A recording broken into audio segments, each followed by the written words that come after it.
સ્વાધ્યાય 2.2 ની અંદર આપણે ક્વેશ્ચન નંબર 2 જોઈએ તો દ્વિઘાત બહુપદીના શૂન્યનો સરવાળો અને ગુણાકાર છે તે પરથી દ્વિઘાત બહુપદી તમારે મેળવવાની છે.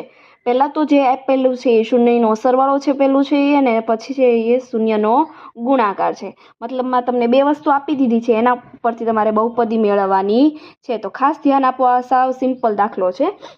તો પહેલું છે એ સરવાળો છે તો કે આલ્ફા પ્લસ બીટા બરાબર તમે શું લખી શકો? 1/4 લખી શકો?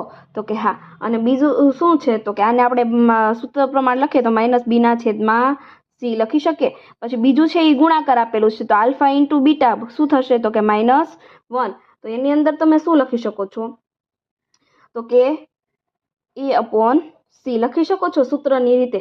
તો હવે આપણી પાસે દ્વિઘાત બહુપદીનું સૂત્ર મેળવવા માટેની કિંમત શેની અંદર મૂકશું તો કે પછી x² minus alpha plus beta into x plus alpha into beta બરાબર 0. તો કે એમ નામ રાખશું, x² એમ નામ રાખશું, માઇનસ આની જગ્યાએ તમારે આલ્ફા પ્લસ બીટા કેટલું છે તો કે 1/4. તો અહીંયા 1/4 લખો, અહીંયા x લખો, પ્લસ આલ્ફા ઇન્ટુ બીટા તો કે -1 લખો બરાબર 0. કે એમ નામ.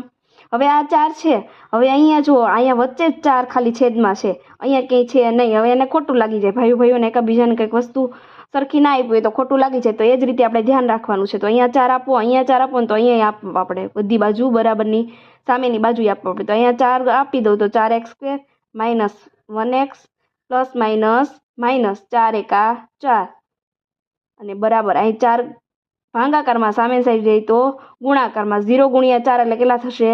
0. તો આ છે તમારો જવાબ. તમને બહુપદી મેળવવાની કીધી હતી તો આપણી પાસે બહુપદી મળી ગઈ છે.